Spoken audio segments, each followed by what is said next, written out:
Bonsoir à tous et bienvenue à ceux d'entre vous qui nous rejoignent à l'instant. C'est en direct de la cathédrale Notre-Dame de Paris que nous nous retrouvons au cœur de cette semaine sainte pour vivre ensemble la messe chrismale du diocèse parisien. Dans tous les diocèses du monde, au cœur de cette semaine sainte, on célèbre d'ordinaire le jeudi saint au matin, mais pour des raisons de commodité et de disponibilité des prêtres, le plus souvent le mercredi saint ou le mardi soir, cette messe chrismale. Alors c'est la messe au cours de laquelle l'évêque va bénir l'huile des catéchumènes, l'huile des malades et le saint crème qui lui donne son nom, qui vient du grec chrisma, qui signifie onction.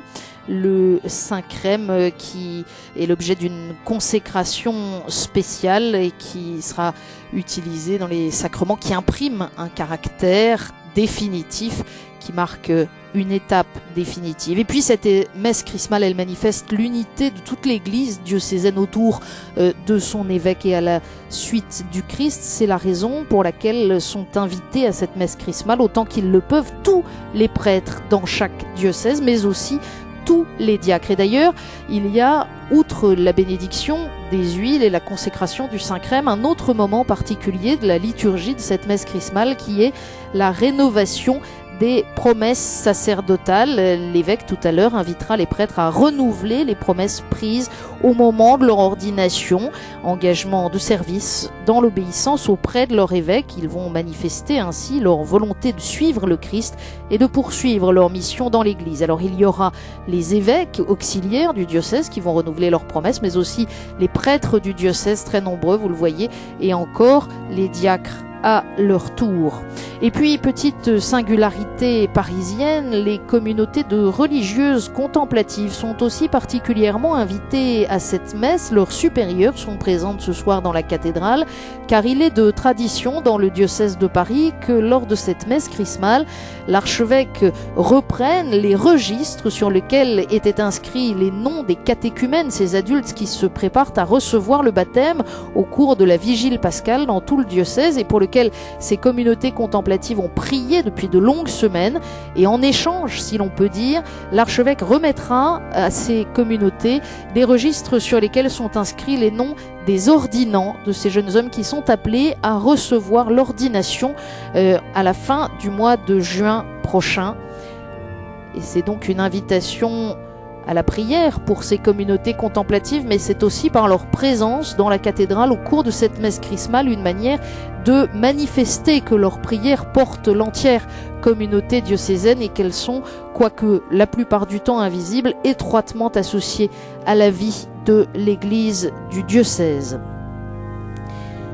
On a assez peu d'explications sur l'origine et sur l'histoire de la messe chrismale, même si l'on sait qu'au 7e siècle déjà à Rome, le pape vers midi, le jeudi saint, célèbre dans sa cathédrale du Latran une messe particulière où il consacre les huiles qui serviront pour les sacrements. Et en Gaule, c'est à partir du 8e siècle que cette tradition va se développer. C'est Paul VI en 1969 qui a apporté une nouvelle étape dans l'histoire de cette messe chrismale en faisant une fête du sacerdoce et en instituant donc cette rénovation des promesses sacerdotales au cœur même de la célébration. Alors ces rites particuliers de la messe chrismale, la bénédiction des huiles, la rénovation des promesses sacerdotales, on les trouvera tout à l'heure après la liturgie de la parole. Nous sommes invités maintenant à nous préparer à entrer dans cette célébration.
Chantons ta belle de l'alliance nouvelle, nous te louons, ô Dieu,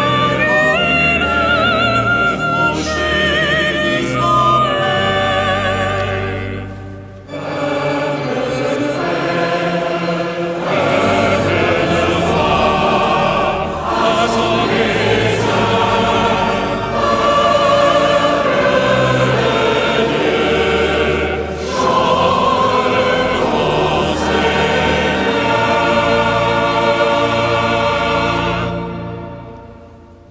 Au nom du Père et du Fils et du Saint-Esprit, la paix soit avec vous. Frères et sœurs, elle est belle et vivante, notre Église. Elle est belle et vivante quand l'Esprit Saint la rassemble comme nous sommes rassemblés ce soir, comme le corps sacerdotal, constitué par l'appel de Dieu et par le don de son Esprit. Quand tous les charismes et les ministères sont réunis autour du Seigneur,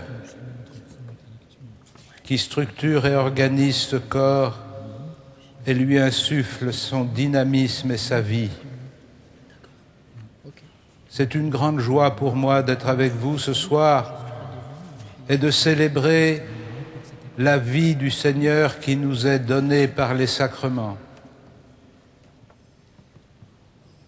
Peuple de prêtres, nous chantons le Seigneur. Peuple de rois, peuple de saints, nous sommes un peuple sanctifié dont les membres demeurent pécheurs, et nous nous tournons vers le Seigneur en lui demandant qu'il purifie nos cœurs.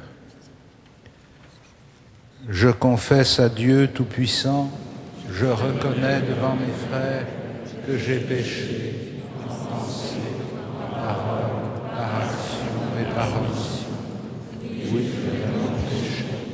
C'est pourquoi je supplie la Vierge Marie, les anges et tous les saints, et vous aussi mes frères, de prier pour moi, le Seigneur notre Dieu, et que Dieu Tout-Puissant nous fasse miséricorde, qu'il nous pardonne nos péchés et nous conduise à la vie éternelle.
à Dieu au plus haut des cieux.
Prions le Seigneur. Dieu Tout-Puissant, toi qui as consacré ton Fils unique par l'Esprit Saint et qui l'as établi Christ et Seigneur, nous te prions. Puisque tu nous as consacrés en lui, fais que nous soyons pour le monde les témoins d'un évangile de salut par Jésus-Christ, ton Fils, notre Seigneur et notre Dieu, qui vit et règne avec toi et le Saint-Esprit maintenant et pour les siècles des siècles.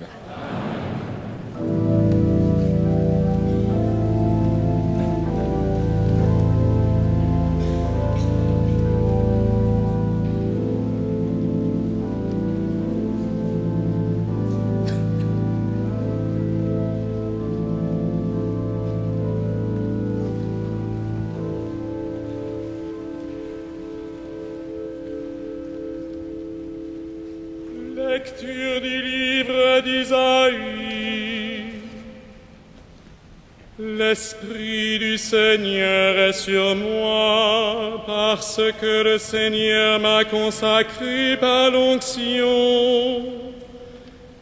Il m'a envoyé porter la bonne nouvelle aux pauvres, guérir ceux qui ont le cœur brisé, annoncer aux prisonniers la délivrance et aux captifs la liberté, annoncer une année de bienfaits accordée par le Seigneur et un jour de revanche pour notre Dieu.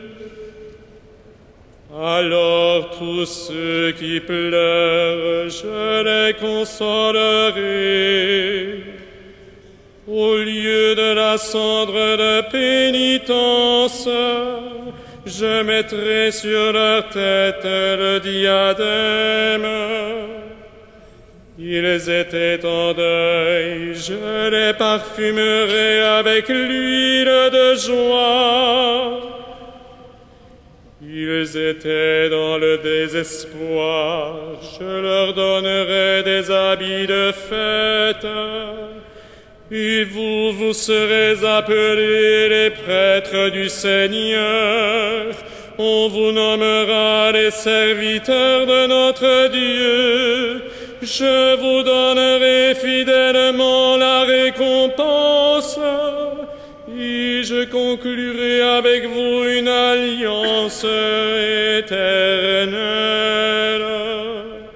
Votre descendance sera célèbre parmi les nations, et votre postérité au milieu des peuples. Tous ceux qui la verront reconnaîtront en elle une descendance bénie par le Seigneur.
Lecture de l'Apocalypse de Saint Jean. Que la grâce et la paix vous soient données de la part de Jésus-Christ, le témoin fidèle, le premier-né d'entre les morts, le souverain des rois de la terre, à lui qui nous aime, qui nous a délivrés de nos péchés par son sang, qui a fait de nous le royaume et les prêtres de Dieu son Père. À lui gloire et puissance pour les siècles des siècles. Amen. Voici qu'il vient parmi les nuées, et tous les hommes le verront, même ceux qui l'ont transpercé. Et en le voyant, toutes les tribus de la terre se lamenteront. Oui, vraiment. Amen. Je suis l'alpha et l'oméga, dit le Seigneur Dieu. Je suis celui qui est, qui était et qui vient, le Tout-Puissant.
Le Seigneur soit avec vous.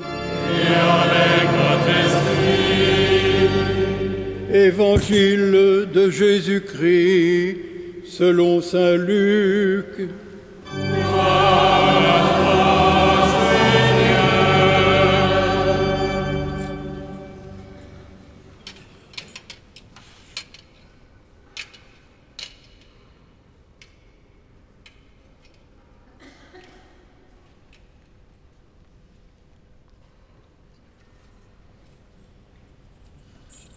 Jésus vint à Nazareth où il avait grandi. Comme il en avait l'habitude, il entra dans la synagogue le jour du sabbat et il se leva pour faire la lecture. On lui présenta le livre du prophète Isaïe. Il ouvrit le livre et trouva le passage où il est écrit « L'Esprit du Seigneur est sur moi, parce que le Seigneur m'a consacré par l'onction.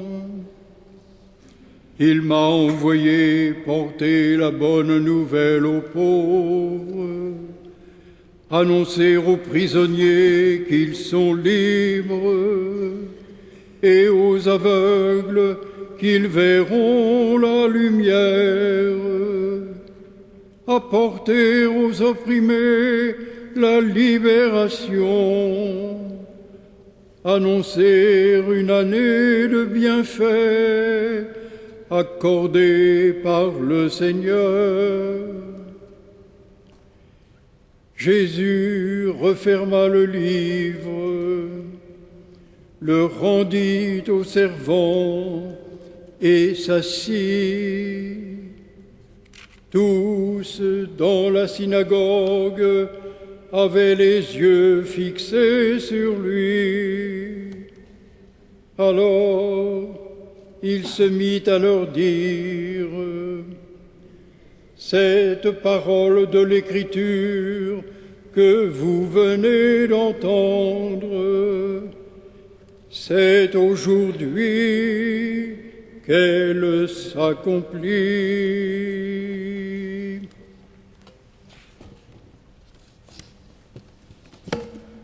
Acclamons la parole de Dieu. Louange à toi,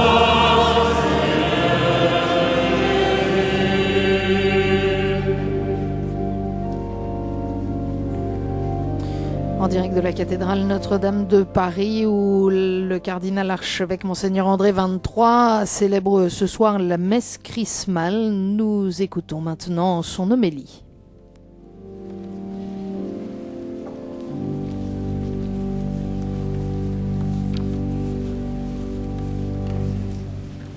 Frères et sœurs, nous voici rassemblés représentant tout le diocèse de Paris pour célébrer ensemble une fois encore l'entrée dans le Triduum pascal de la Passion et de la Résurrection du Seigneur et pour consacrer les saintes huiles par lesquelles la vie sacramentelle des catholiques va être associée intimement à la vie du Christ et à sa victoire sur les forces de la mort.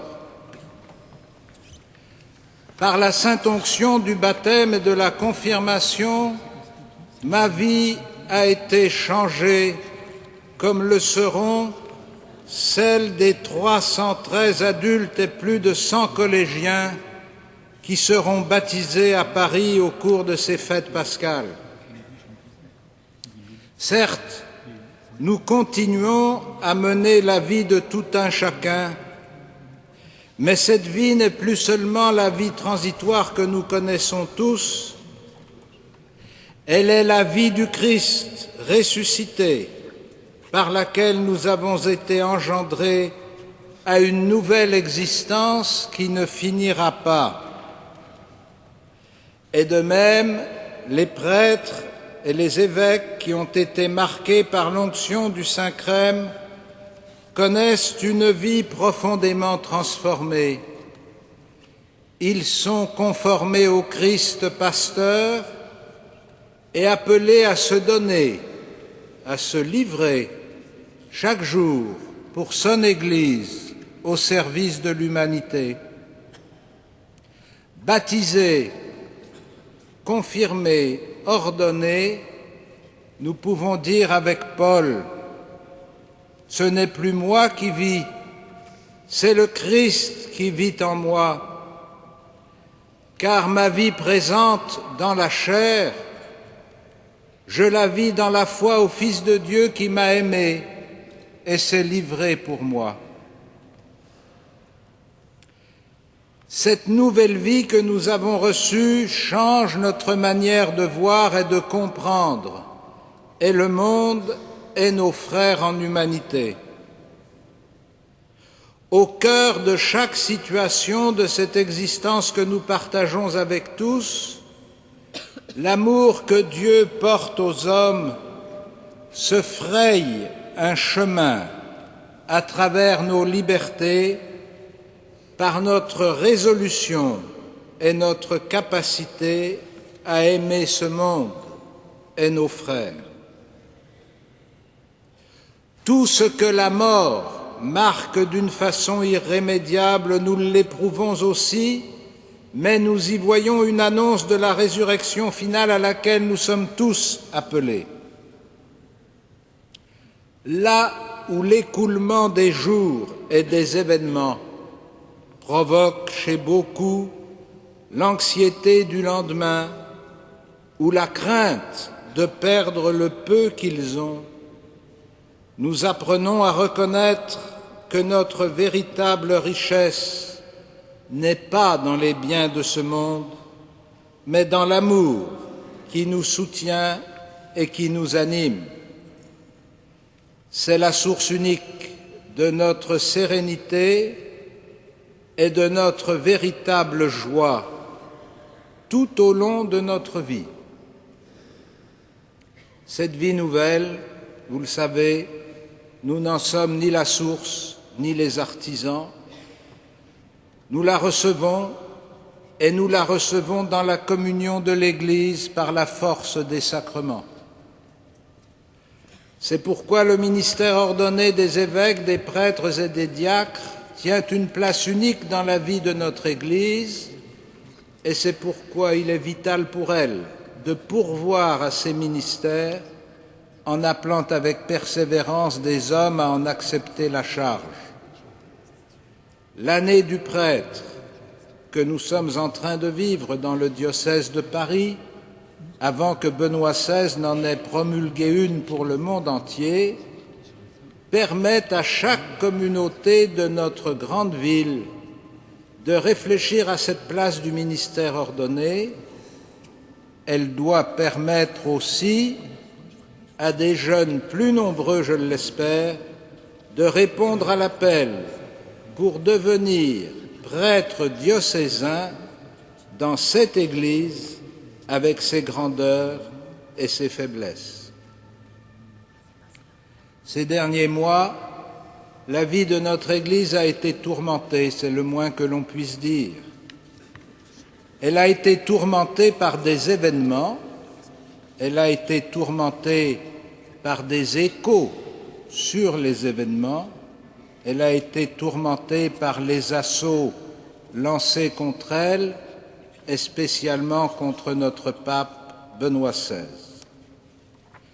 Beaucoup des membres de nos communautés ont été troublés par ces événements, ces échos et ces assauts, et ils le demeurent parfois durablement.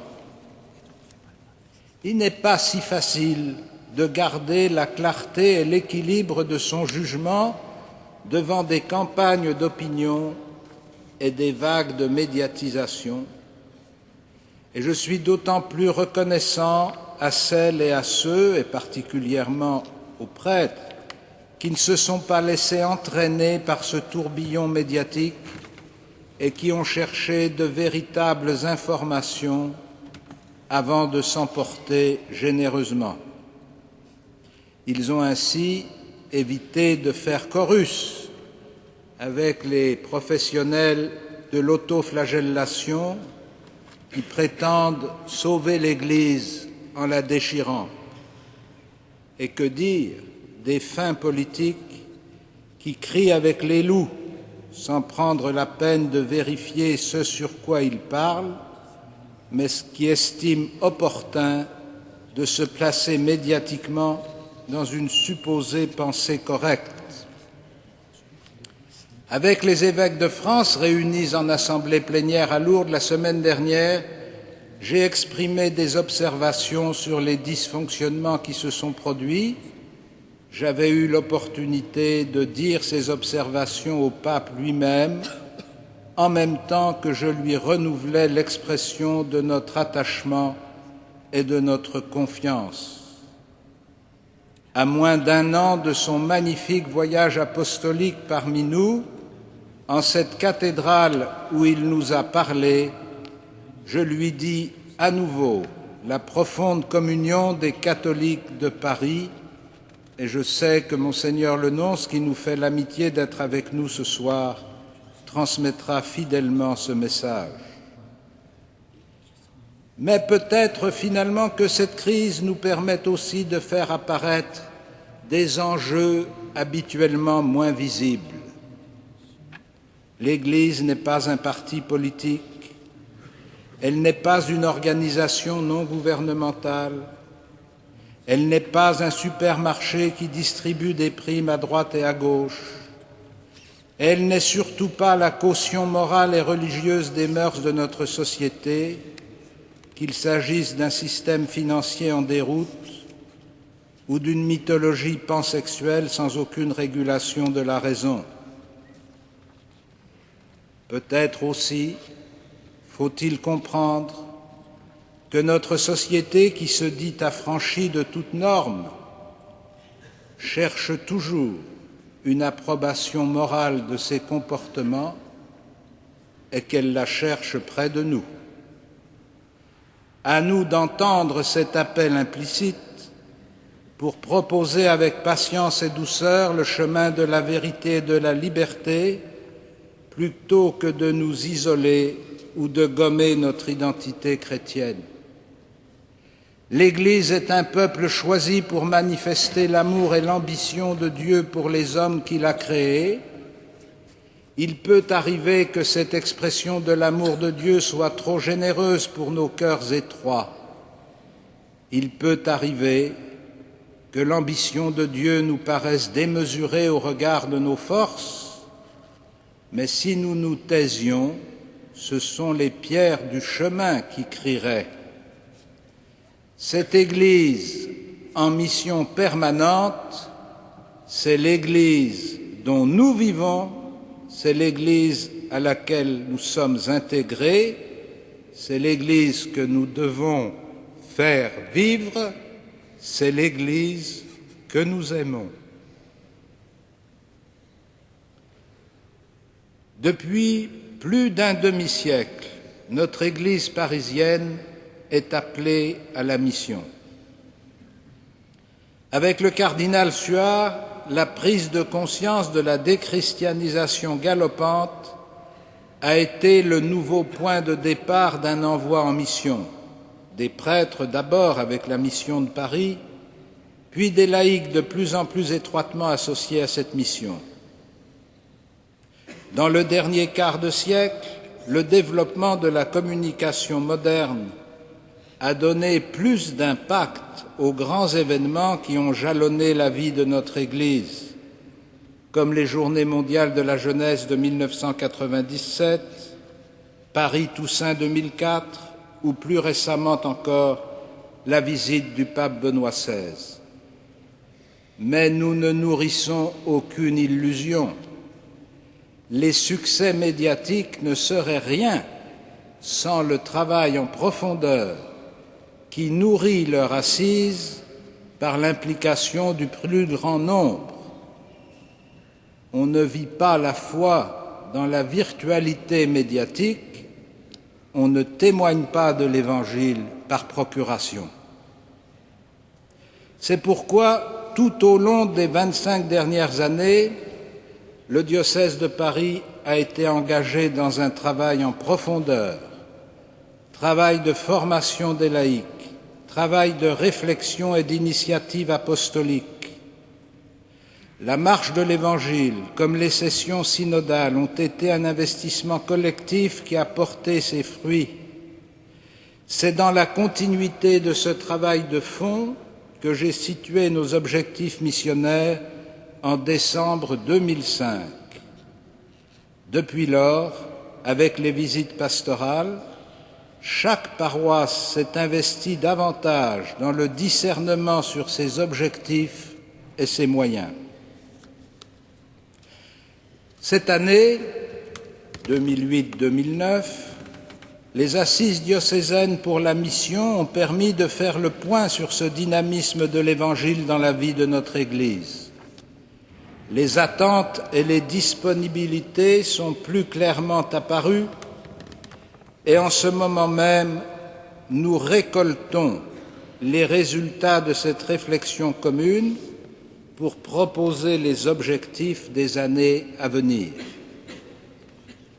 Ce sera le programme de plusieurs réunions dans les mois qui viennent, notamment avec les curés et les responsables de service, et d'une rencontre diocésaine des représentants des paroisses le 26 septembre prochain. Nous voyons bien que cette Église, dont nous constatons la vitalité semaine après semaine, a mieux à faire que de se morfondre dans les polémiques médiatiques. Consciente de ses fragilités et de ses faiblesses, elle porte la richesse de l'Évangile sans crainte et sans état d'âme pour la partager avec nos contemporains. Mais cette richesse ne peut resplendir à leurs yeux que si nous leur donnons le signe irréfutable que Jésus lui-même nous a indiqué dans l'Évangile, le signe de la communion et de l'amour. Si vous avez de l'amour les uns pour les autres, tous reconnaîtront que vous êtes mes disciples. Frères et sœurs, les évêques, les prêtres, les diacres vont maintenant renouveler les promesses de leur ordination et c'est pour moi l'occasion de leur exprimer mon attachement personnel. Aux évêques auxiliaires dont la présence fraternelle est si précieuse, aux prêtres qui se dépensent sans compter et qui forment un corps de collaborateurs diversifiés et admirables, aux diacres dont le sens du service ne se dément jamais.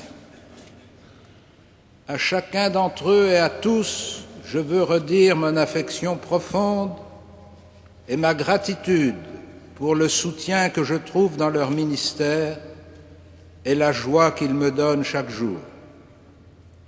Bien sûr, nous connaissons des difficultés parce que nous sommes vivants, mais ces difficultés, j'en suis convaincu, nous les affrontons ensemble dans la communion de notre ministère et c'est notre force. Et en votre nom à tous, frères et sœurs, je veux adresser un message particulièrement fraternel à nos frères anciens et malades et à ceux que la mission entraîne hors du diocèse, prêtres Fidei Donum, prêtres de la fraternité missionnaire des prêtres pour la ville. Tous, nous vous portons dans nos cœurs et dans notre prière. Et à vous tous, consacrés et fidèles de notre Église de Paris, à ceux qui sont ici ce soir si nombreux, à tous ceux qui s'associent à notre prière par la radio et la télévision, je souhaite de très saintes fêtes de Pâques et la joie de la résurrection. Aujourd'hui encore, le Christ annonce au milieu de nous une année de grâce de la part de Dieu et la prophétie d'Isaïe s'accomplit devant nous, pour nous et par nous pour le monde. Amen.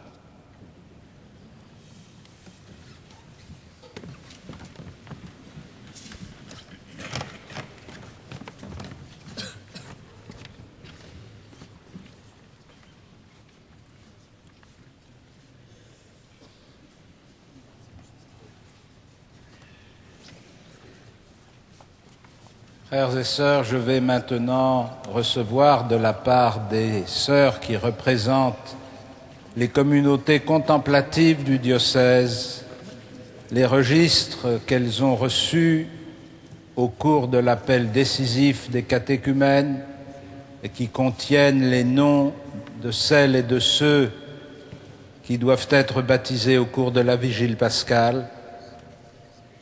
Et en échange, pour qu'elles ne repartent pas les mains vides, je vais leur remettre un autre registre qui contient beaucoup moins de noms, qui contient les noms des diacres qui pourraient être ordonnés à la fin du mois de juin pour qu'elles les portent dans leurs prières. Alors j'appelle le monastère des Clarisses. Merci beaucoup, ma sœur. Le Carmel de Montmartre. Merci beaucoup. Le premier monastère de la Visitation. Merci beaucoup, ma sœur. Le deuxième monastère de la Visitation. les sœurs de l'adoration réparatrice, la représentante des petites sœurs de Bethléem,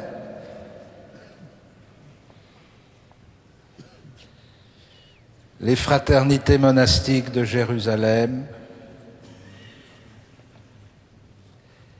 et les bénédictines du Sacré-Cœur de Montmartre. Merci beaucoup. Alors nous confions chacun de ces hommes à votre prière quotidienne et vous savez qu'ils comptent beaucoup dessus. Merci beaucoup.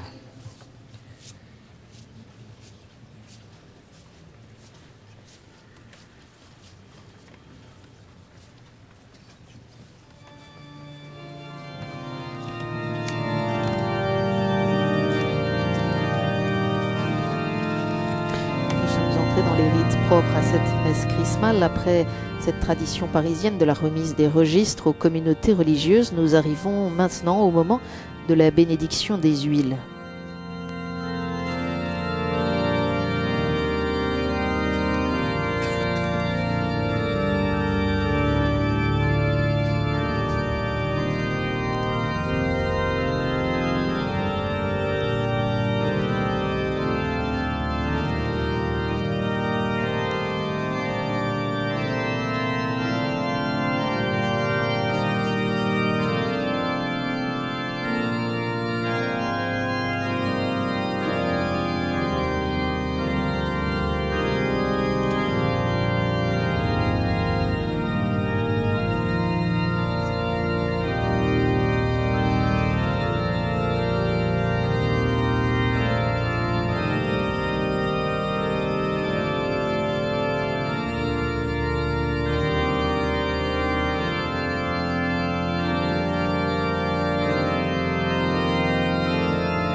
Veni Creator Spiritus, et tuo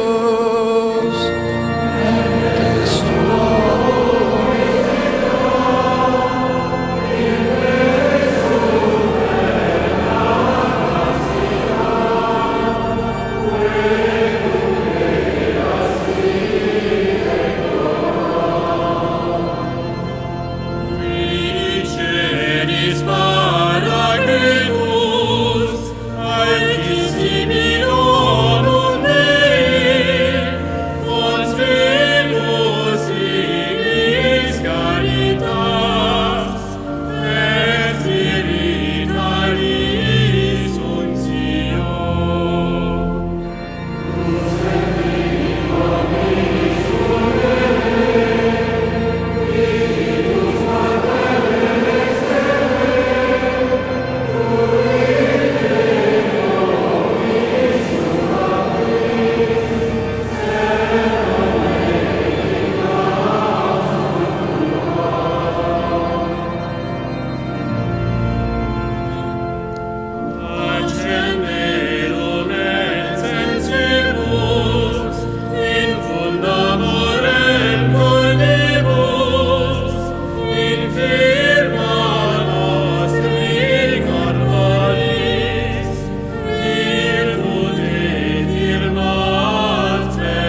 notre Père, de qui vient tout réconfort.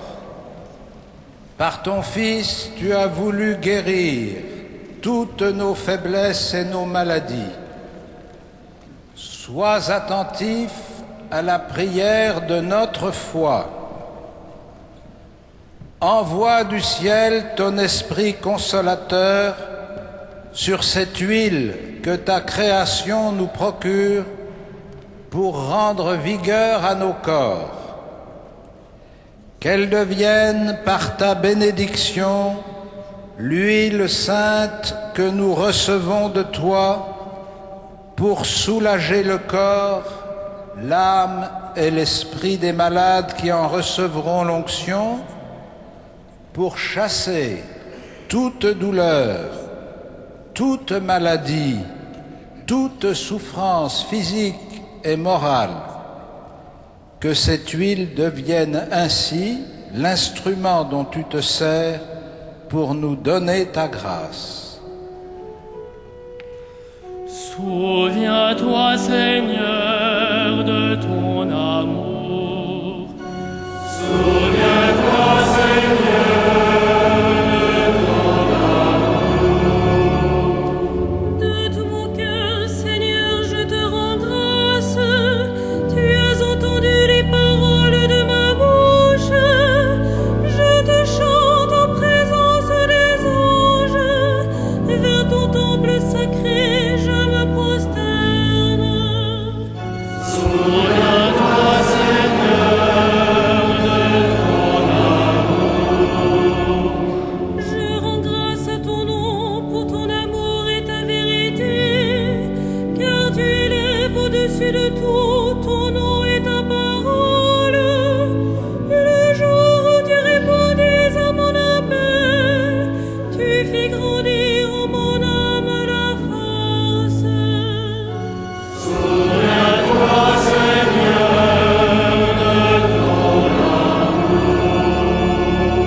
Dieu Tout-Puissant,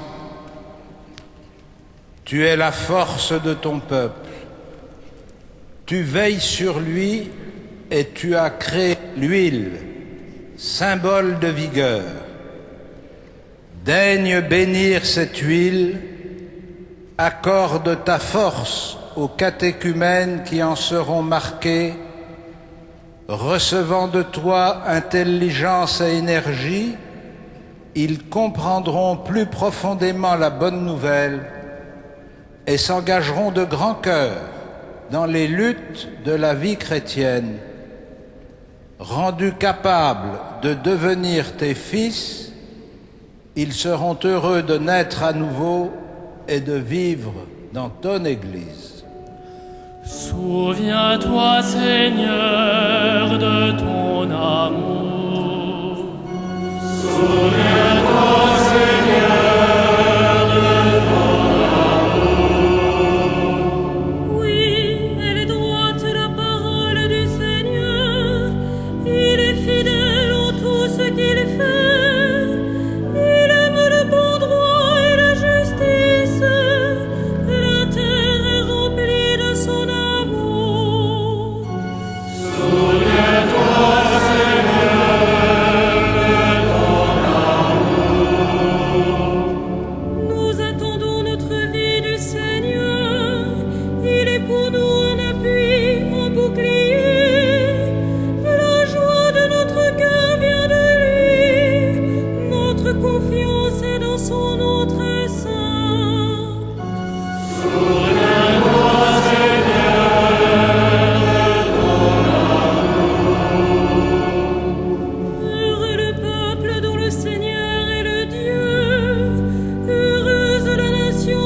choisi pour domaine,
Frères bien-aimés, prions Dieu le Père Tout-Puissant qu'il bénisse cette huile parfumée,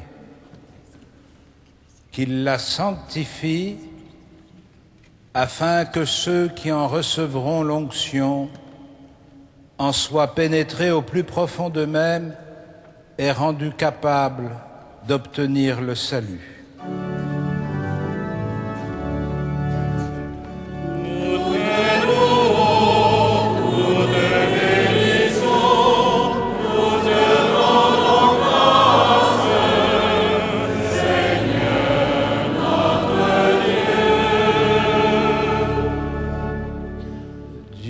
De qui vient toute croissance et tout progrès spirituel, accueille avec bonté le joyeux hommage de gratitude que ton Église t'offre par nos voix.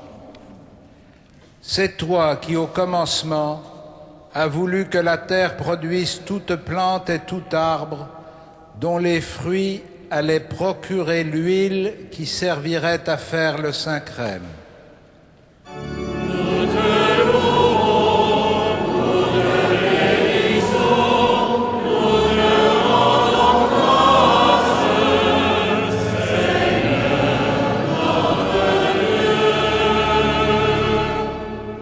C'est ainsi que David, entrevoyant sous l'inspiration prophétique les sacrements de ta grâce, a chanté que cette huile ferait briller de joie notre visage. Et lorsque le monde expiait ses péchés sous les eaux du déluge, une colombe, portant un rameau d'olivier, signe de tes bienfaits à venir, annonça le retour de la paix sur la terre. Tout cela se réalise en ces temps qui sont les derniers. Les eaux du baptême effacent nos péchés et l'onction d'huile donne à nos visages la joie et la sérénité. De même, lorsque tu prescrivis à Moïse d'ordonner au sacerdoce Aaron son frère, tu lui demandas de le purifier par l'eau avant qu'il le consacre par l'onction de ce parfum.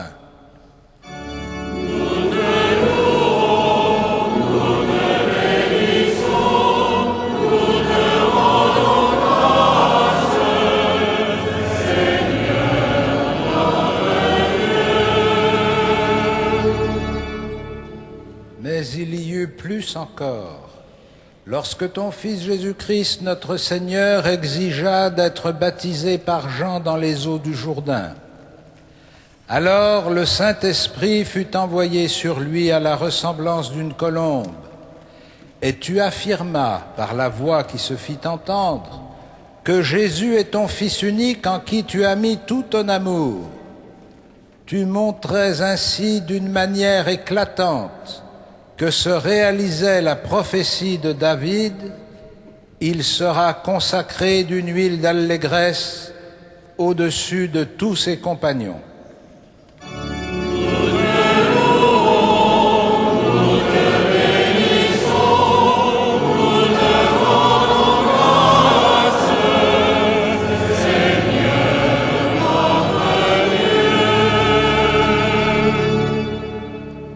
Aussi, nous t'en supplions, Seigneur, sanctifie et bénis cette huile, et par la puissance de ton Christ, à qui elle emprunte le nom de Saint-Crème, pénètre-la de la force de ton Esprit Saint dont tu as imprégné pour ton service, prêtres, rois, prophètes et martyrs. Fais que cette huile destinée à l'onction devienne pour ceux qui vont renaître par l'eau du baptême le signe sacramentel du chrétien parfait. Que chaque baptisé, imprégné de l'onction sanctifiante, libéré de la corruption première, désormais temple de l'Esprit, répande la bonne odeur d'une vie pure. Selon le dessein de ta volonté divine, en recevant la dignité de roi, de prêtres et de prophètes, qu'ils soient tous revêtus de la grâce incorruptible. Pour ceux qui renaîtront de l'eau et de l'esprit, que ce parfum soit le crème du salut, qui les fasse participer à la vie divine et communier à la gloire du ciel, par Jésus le Christ, notre Seigneur, qui vit et règne avec toi dans l'unité du Saint-Esprit, Dieu pour les siècles des siècles.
Frères et sœurs très chers, en ce commencement du Jeudi Saint, avec les évêques présents, je renouvelle devant vous l'engagement que j'ai pris le jour où j'ai été consacré dans cette même cathédrale. Je m'engage à rester fidèle à la charge apostolique qui m'a été confiée, à annoncer l'Évangile sans relâche, à garder l'intégrité du dépôt de la foi dans l'obéissance aux successeurs de Pierre et dans la communion de tous les évêques pour l'édification de l'Église. Je m'engage avec les prêtres et les diacres à prendre soin du peuple de Dieu, à être attentif aux pauvres et aux malheureux, à ramener dans la maison de Dieu ceux qui se sont égarés.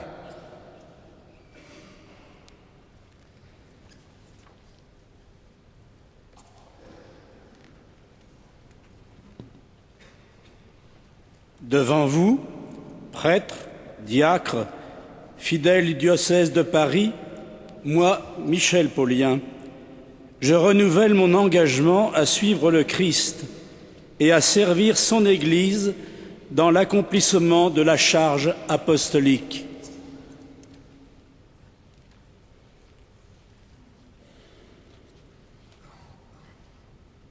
Devant vous, prêtres, diacres, fidèles du diocèse de Paris, moi, Jean-Yves Namias, je renouvelle mon engagement à suivre le Christ et à servir son Église dans l'accomplissement de la charge apostolique.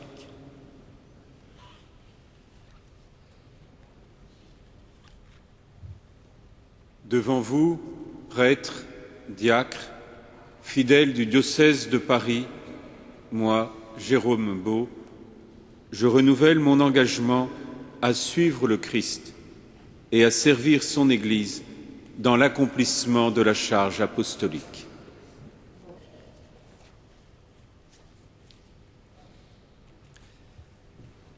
Devant vous, prêtres, diacres, fidèles du diocèse de Paris, moi, Renaud de Dinechin, je renouvelle mon engagement à suivre le Christ et à servir son Église dans l'accomplissement de la charge apostolique.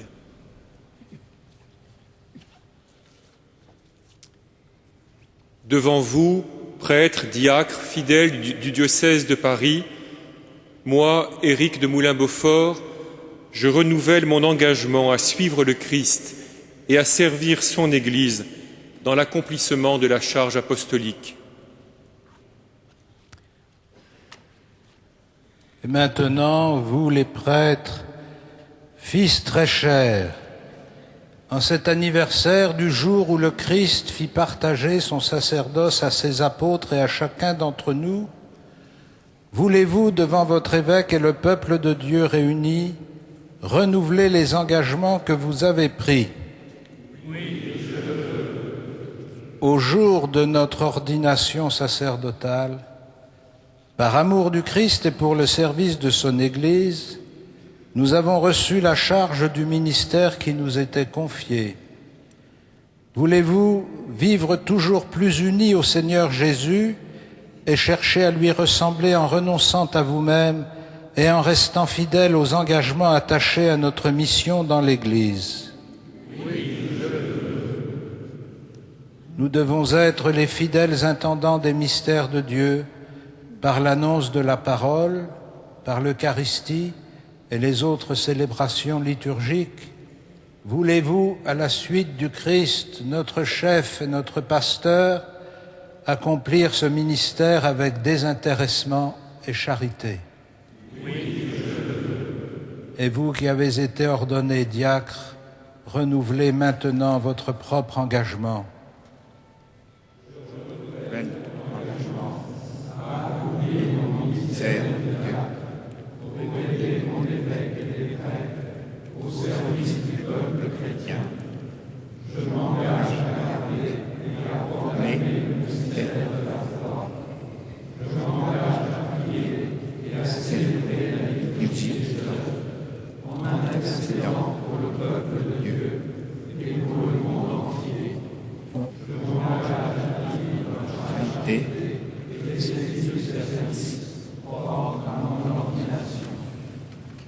Et vous, frères et sœurs, priez pour votre archevêque et pour ses évêques auxiliaires, que nous soyons fidèles à la charge apostolique qui nous a été confiée, que nous sachions mieux tenir au milieu de vous la place du Christ qui est prêtre, bon pasteur, maître et serviteur de tous. Seigneur, nous te prions. Seigneur, nous te prions. Priez pour vos prêtres, que le Seigneur répande sur eux ses dons en abondance, afin qu'ils soient les fidèles ministres du Christ souverain prêtre et qu'ils vous conduisent à lui, l'unique source du salut. Seigneur, nous te prions. Priez aussi pour vos diacres, qu'ils soient parmi vous le signe du Christ qui s'est fait notre serviteur, et que le Seigneur leur accorde la joie de donner qui est plus grande que la joie de recevoir. Seigneur, nous te prions. Et que le Seigneur nous garde les uns et les autres dans son amour, qu'il conduise lui-même les pasteurs et leur peuple à la vie éternelle.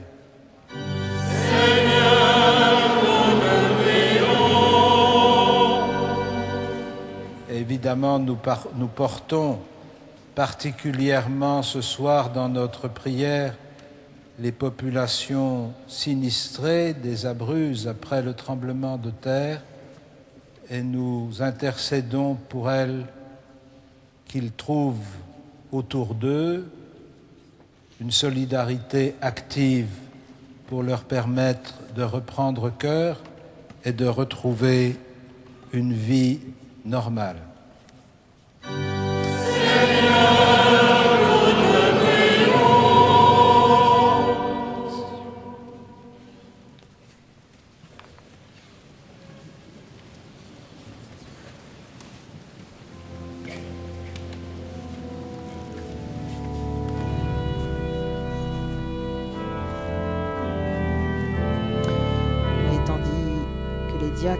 Regagnent leur place après les prêtres et les évêques auxiliaires du diocèse et l'archevêque, renouveler les promesses de leur engagement. Nous arrivons maintenant, avec le temps de l'offertoire, à la liturgie eucharistique.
Prions ensemble au moment d'offrir le sacrifice de toute l'Église. Que la puissance de ce sacrifice, nous t'en prions, Seigneur, nous débarrasse de tout vieillissement, qu'elle renouvelle en nous la vie et nous apporte le salut par Jésus le Christ, notre Seigneur. Amen. Le Seigneur soit avec vous. Et avec votre esprit. Élevons notre cœur. Rendons grâce au Seigneur notre Dieu.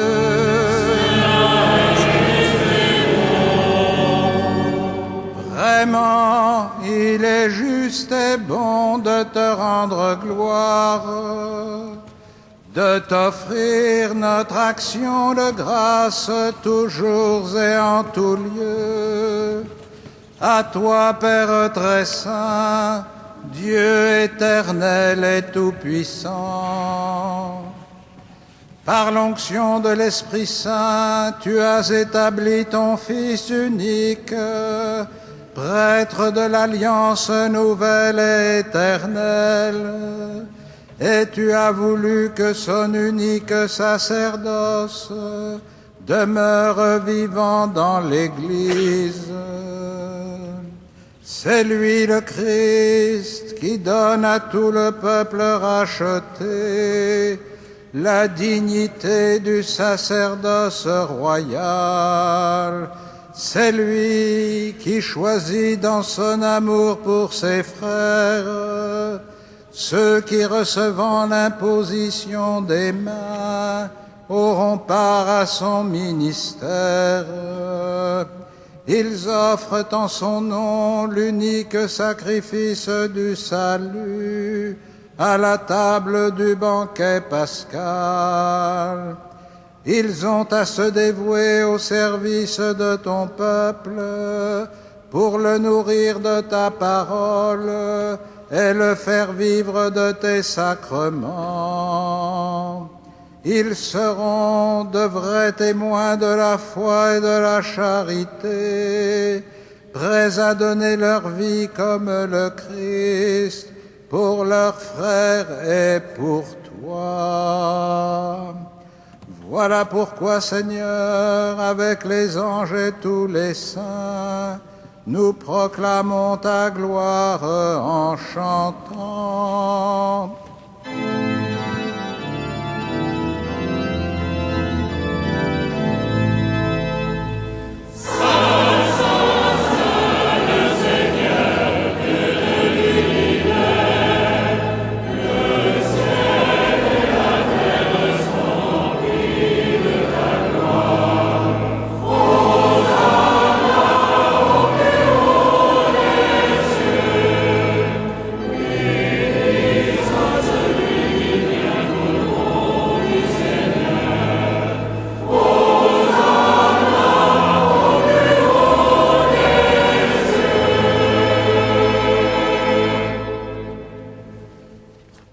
Tu es vraiment saint, Dieu de l'univers, et toute la création proclame ta louange, car c'est toi qui donnes la vie, c'est toi qui sanctifies toutes choses par ton Fils Jésus-Christ notre Seigneur, avec la puissance de l'Esprit Saint. Et tu ne cesses de rassembler ton peuple afin qu'il te présente partout dans le monde une offrande pure. C'est pourquoi nous te supplions de consacrer toi-même les offrandes que nous apportons. Sanctifie-les par ton esprit pour qu'elles deviennent le corps et le sang de ton Fils, Jésus-Christ notre Seigneur, qui nous a dit de célébrer ce mystère. La nuit même où il fut livré, il prit le pain, en te rendant grâce, il le bénit, il le rompit et le donna à ses disciples en disant: Prenez et mangez-en tous, ceci est mon corps livré pour vous.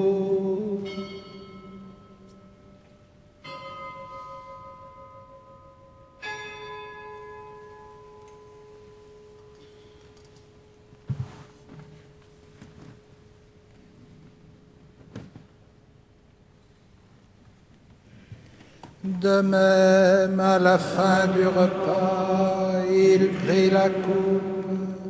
En te rendant grâce, il la bénit et la donna à ses disciples en disant: Prenez et buvez-en tous, car ceci est la coupe de mon sang, le sang de l'alliance nouvelle et éternelle, qui sera versé pour vous et pour la multitude en rémission des péchés.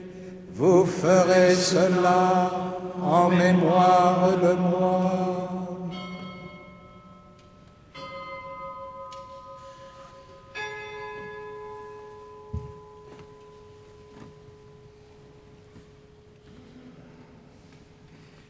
Il est grand le mystère de la foi.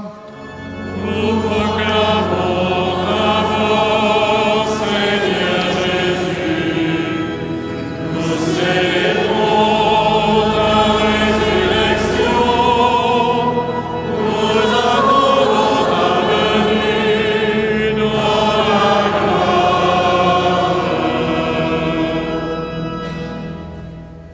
En faisant mémoire de ton Fils, de sa passion qui nous sauve, de sa glorieuse résurrection et de son ascension dans le ciel, alors que nous attendons son dernier avènement, nous présentons cette offrande vivante et sainte pour te rendre grâce. Regarde, Seigneur, le sacrifice de ton Église et daigne y reconnaître celui de ton Fils qui nous a rétablis dans ton alliance, quand nous serons nourris de son corps et de son sang et remplis de l'Esprit Saint. Accorde-nous d'être un seul corps et un seul esprit dans le Christ, et que l'Esprit Saint fasse de nous une éternelle offrande à ta gloire, pour que nous obtenions un jour les biens du monde à venir, auprès de la Vierge Marie, la bienheureuse Mère de Dieu, avec les apôtres, les martyrs, Saint Denis et tous les saints qui ne cessent d'intercéder pour nous. Et maintenant, nous te supplions, Seigneur, par le sacrifice qui nous réconcilie avec toi, étends au monde entier le salut et la paix. Affermis la foi et la charité de ton Église au long de son chemin sur la terre. Veille sur ton serviteur, le pape Benoît, notre archevêque André, l'ensemble des évêques, les prêtres, les diacres et tout le peuple de racheter. Écoute les prières de ta famille assemblée devant toi et ramène à toi, Père très aimant, tous tes enfants dispersés.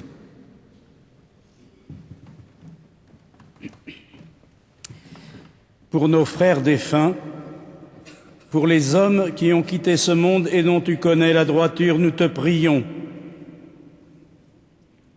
Reçois-les dans ton royaume, où nous espérons être comblés de ta gloire, tous ensemble et pour l'éternité, par le Christ notre Seigneur, par qui tu donnes au monde toute grâce et tout bien. Par lui, avec lui et en lui. Amen. À toi, Dieu le Père Tout-Puissant, dans l'unité du Saint-Esprit. Amen. Tout honneur et toute gloire pour les siècles des siècles.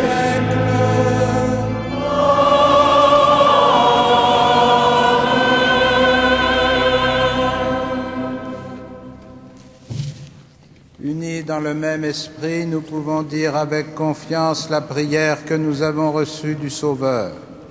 Notre Père, qui es aux cieux,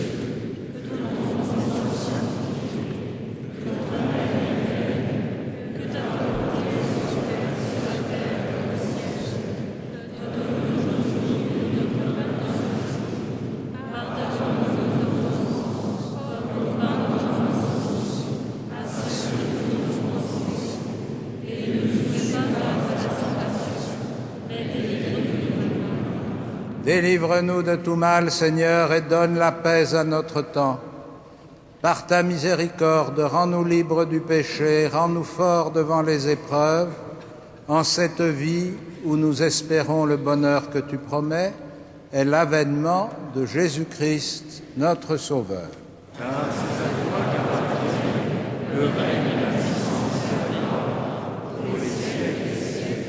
Seigneur Jésus-Christ, tu as dit à tes apôtres, je vous laisse la paix, je vous donne ma paix. Ne regarde pas nos péchés, mais la foi de ton Église.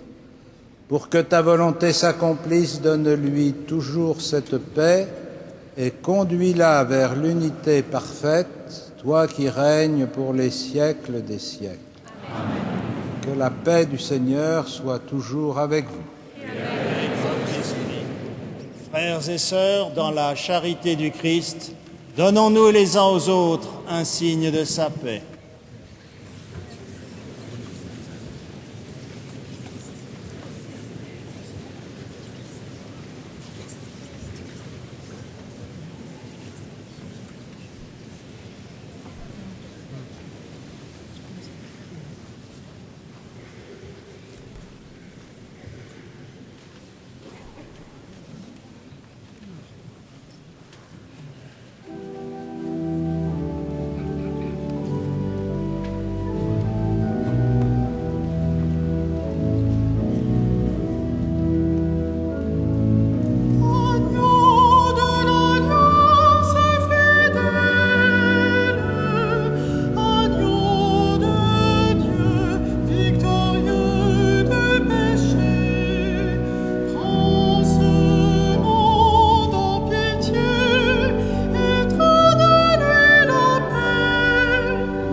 Invités au festin des noces de l'agneau. Voici l'agneau de Dieu qui enlève le péché du monde. Seigneur, je ne suis pas digne de te recevoir, mais dis seulement une parole et je serai guéri.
de l'archevêque de Paris dans la cathédrale Notre-Dame pour cette messe chrismale. Les prêtres que vous voyez nombreux venir communier à l'autel. Il y a aussi à leur côté près de 80 diacres et quelques 70 séminaristes. Mais les fidèles sont également venus nombreux à ce rendez-vous qui manifeste l'unité du diocèse autour de son archevêque. Les fidèles qui sont sans doute ce soir au maximum de ce que la cathédrale parisienne est supposée pouvoir contenir, soit plus de 3000 personnes.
Dans son homélie tout à l'heure, le cardinal 23 a d'abord rappelé combien la vie des chrétiens est nouvelle après qu'ils ont reçu les sacrements.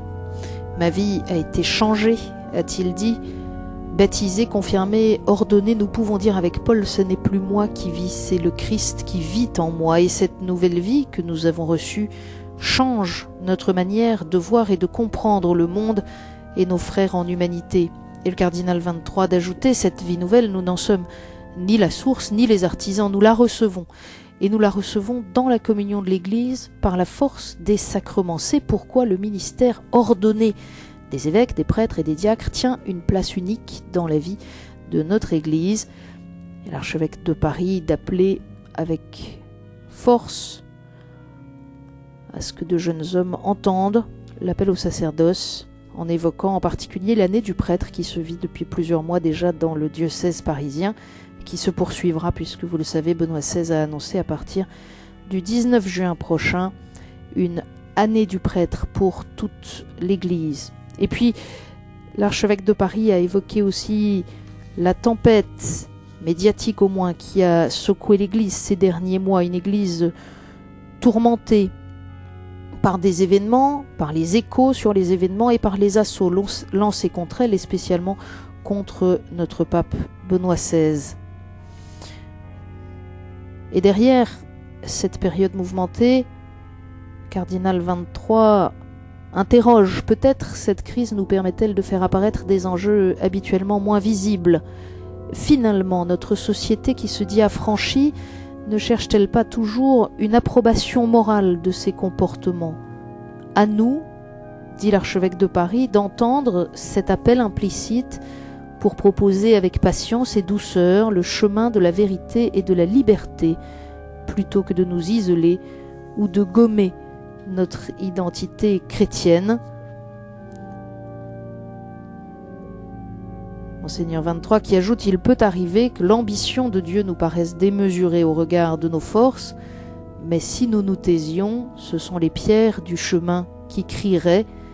Cette Église en mission permanente, c'est l'Église dont nous vivons, c'est l'Église à laquelle nous sommes intégrés et c'est l'Église que nous devons faire vivre.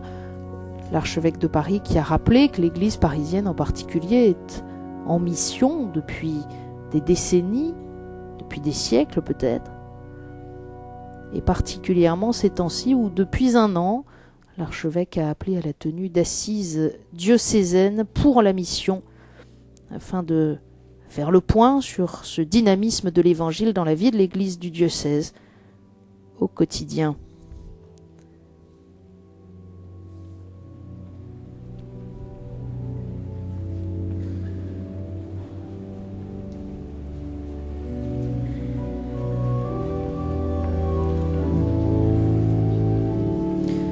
L'archevêque qui a voulu terminer cette homélie avec une invitation à la confiance et à la mission. Nous voyons bien que cette Église dont nous constatons la vitalité semaine après semaine a mieux à faire que de se morfondre dans les soi-disant polémiques médiatiques. Consciente de ses fragilités et de ses faiblesses, elle porte la richesse de l'Évangile sans crainte et sans état d'âme pour la partager avec nos contemporains. Cette richesse ne peut resplendir à leurs yeux que si nous leur donnons le signe irréfutable que Jésus lui-même nous a indiqué dans l'Évangile, le signe de la communion et de l'amour. Si vous avez de l'amour les uns pour les autres, tous reconnaîtront que vous êtes mes disciples.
Frères et sœurs bien-aimés, dans toutes nos paroisses et nos communautés du diocèse, nous sommes invités, à la suite de l'invitation de l'archevêque, à participer aux offices du Triduum pascal.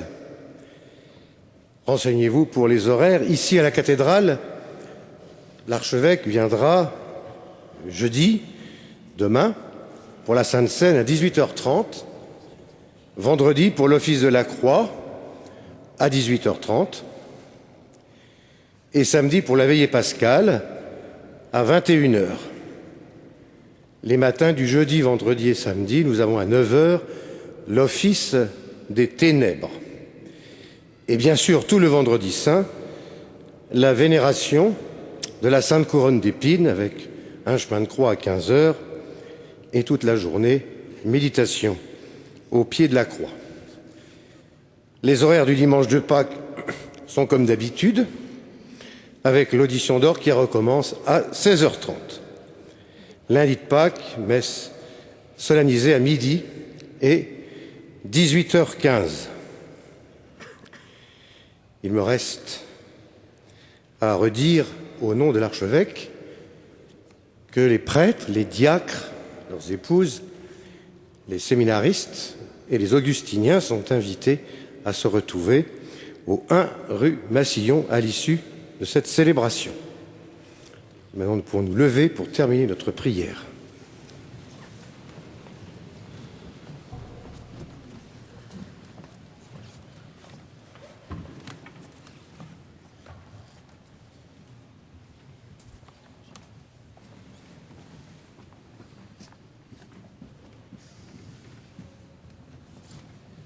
Seigneur, nous t'en supplions, toi qui refais nos forces par tes sacrements, donne-nous d'être au milieu des hommes un signe qui les attire vers le Christ, lui qui vit et règne avec toi et le Saint-Esprit maintenant et pour les siècles des siècles. Amen.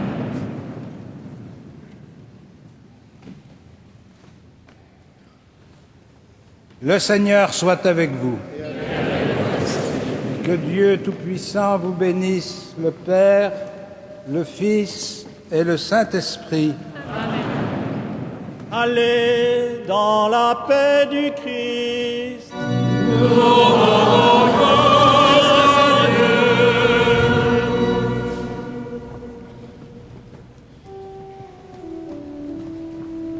Ave Regina Caelorum.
Vous l'avez entendu annoncé par le recteur de la cathédrale, Monseigneur Patrick Jacquin. Les prêtres, diacres, les épouses des diacres permanents et les séminaristes sont invités maintenant pour un temps plus convivial autour de leur archevêque. Ils vont avant cela repasser à la sacristie de la cathédrale pour repartir chacun pour leur paroisse avec un peu du Saint-Crème et des huiles des malades et des catéchumènes qui ont été bénis tout à l'heure par l'archevêque. Ces saintes huiles serviront tout au long de l'année pour les sacrements qui seront célébrés, le baptême, la confirmation ou encore le sacrement des malades.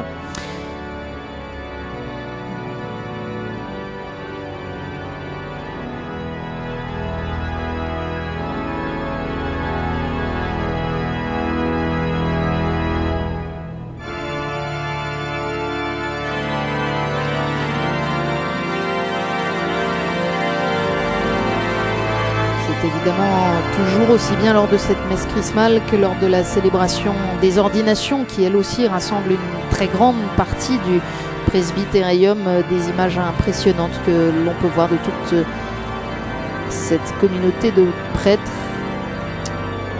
et de diacres ici rassemblés. Vous avez entendu le recteur de Notre-Dame de Paris donner les offices du Triduum Pascal à la cathédrale. Certains de ces offices seront à suivre en direct sur KTO. Mais d'abord, demain, jeudi saint, la messe de la Scène du Seigneur vous sera proposée sur notre antenne en direct de la basilique Saint-Jean de Latran à Rome. C'est le pape Benoît XVI qui la célèbre dans la cathédrale de son diocèse romain. Ce sera en direct à 17h30. Et puis vendredi saint, KTO vous propose l'office de la Passion en direct de la basilique Saint-Pierre à Rome et le chemin de croix en direct du Colisée. Samedi saint, nous reviendrons ici dans la cathédrale parisienne pour la vigile pascale à partir de 21h. Et puis dimanche 12 avril, la messe de la résurrection sera à suivre le matin à partir de 10h30 en direct du parvis de la place Saint-Pierre. Elle sera suivie bien entendu de la bénédiction Orbi et Orbi à la ville et au monde du pape Benoît XVI. Et à 18h30, on retrouvera la messe de la résurrection, cette fois dans la cathédrale parisienne. Merci à tous ceux qui nous ont permis ce soir de vivre en direct cette célébration présidée par l'archevêque de Paris, le cardinal André XXIII, entouré de ses évêques auxiliaires et comme vous le voyez sur ces images, du nonce apostolique représentant le pape Benoît XVI en France, le pape Benoît XVI à qui dans son homélie Monseigneur XXIII a redit toute sa confiance et son soutien des évêques français. Voilà sur ces images des évêques auxiliaires de Paris et maintenant des vicaires épiscopaux et des vicaires généraux qui à leur tour gagnent la procession de sortie. Nous nous quittons infiniment. Merci à Henri de Mérindol qui était à la réalisation et à l'ensemble des équipes techniques et de production de KTO. Merci à vous tous de votre grande fidélité. À très bientôt.